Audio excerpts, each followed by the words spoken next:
This is Tina from TinaHeals.com, and today I'm discussing personality types based on your Sun Moon combination, Sun and Moon sign combination.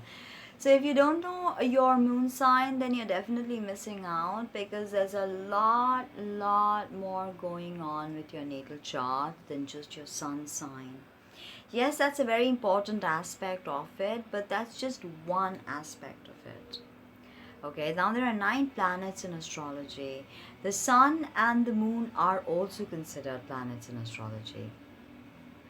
And each of these planets, they embody a certain energy signature or a certain archetype.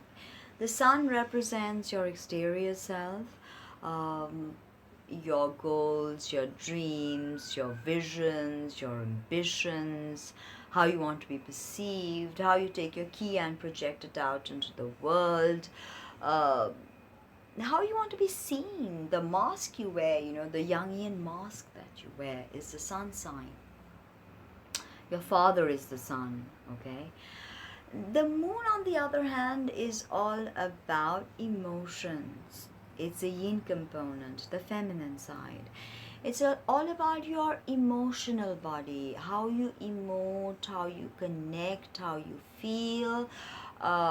It speaks of how you understand the concept of nurturance, how you give it, how you receive it. It speaks of your habit patterns, your day to day habit patterns, your mother, your childhood. So the moon is really a very important part of you. It is that part which comes to light when no one is looking. It is who you are when the mask comes off. So the moon sign is really a very important aspect of the natal chart which you have to understand in order to get a rounded view of the personality. Now, if you have your moon in Aquarius and your sun in Pisces, then this is your video. Now, what does it mean to have your moon in Pisces? Before I proceed, I want to just say that as we speak, the south node is in Aquarius. Okay, and south node is called Ketu, which is all about subtraction. So, right now, as a collective, you're subtracting all that is not desirable of the Aquarian energy signature. As a collective, we are purging because that's what Ketu does. Ketu purges. And another thing is that many astrologers believe that right now we are in the age of Aquarius, after the age of Pisces, which makes the collective operate from an Aquarian ascendant. So, therefore, we truly have to understand the energy signature of Aquarius.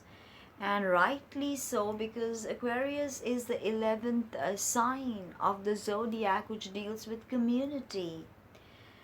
It is the sign, it is the archetype of the innovator, the eccentric, the genius, the weirdo in some cases, the outsider in some cases, which can make you feel isolated if you're tapping into that vibe. Because see, an Aquarius moon person, they need to feel a part of the community, and not in any nonsensical way. They need to be functional.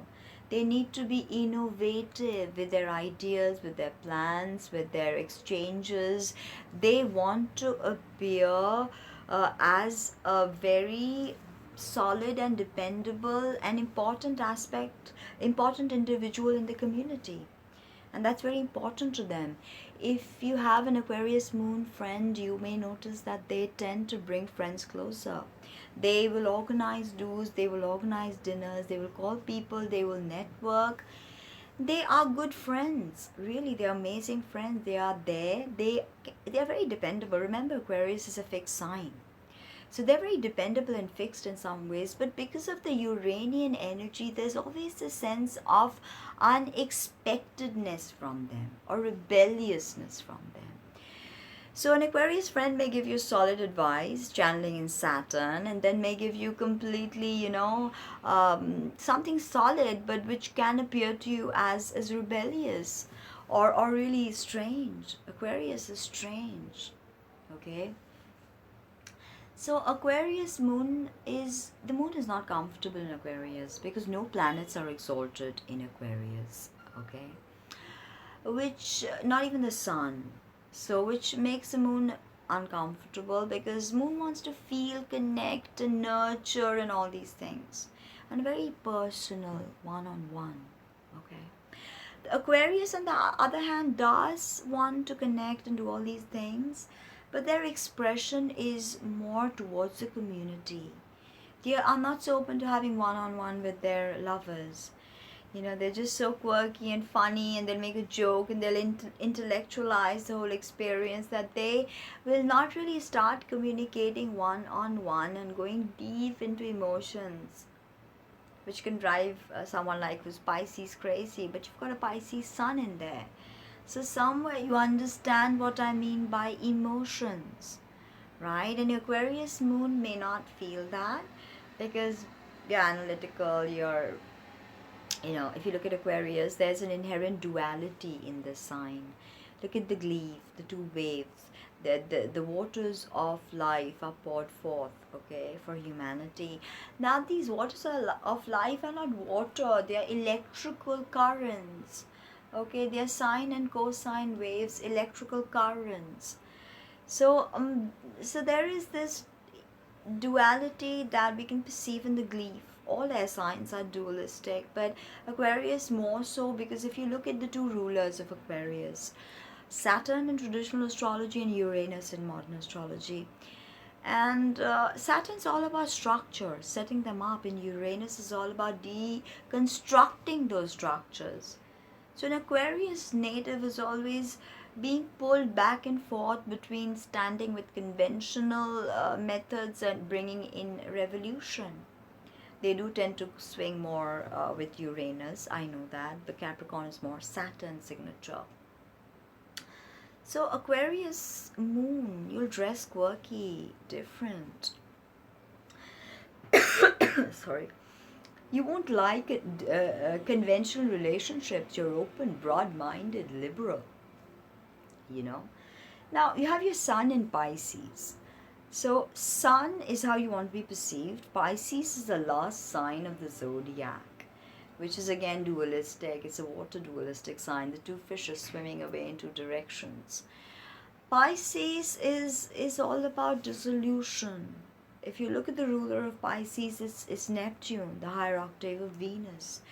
And the energy of Neptune, the vibe of Neptune is all about, is foggy, and it can veil things because it's spiritual. It speaks of a supra and natural realm where we humans don't go with our ordinary consciousness.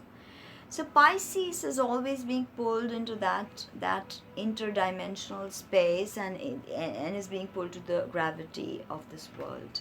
So they can always appear very conflicted and not quite there. They're mutable, so they're very impressionable also. So people will perceive you as mystical, as beautiful, very feminine. Pisces, water, feminine sign.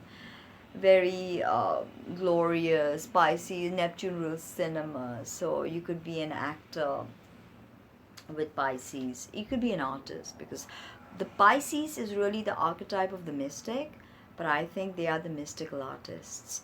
So if you bring in your understanding of innovation and your love for community and your love to just help people, that Aquarius just inherently has, and this optimism, and if you bring that into this mystical awareness, intuitive, compassionate, empathic Pisces, then you've got a winner, because here you've got no compassion, lack of compassion in the lower vibes, And here you don't have analytical prowess. So when you bring this two to fruition, to some sort of synergy, then you have both the powers of analysis at your disposal, and you also have this mystical, crazy meanderings of your soul, whereby you just look for other dimensions and other possibilities to create art with consciousness.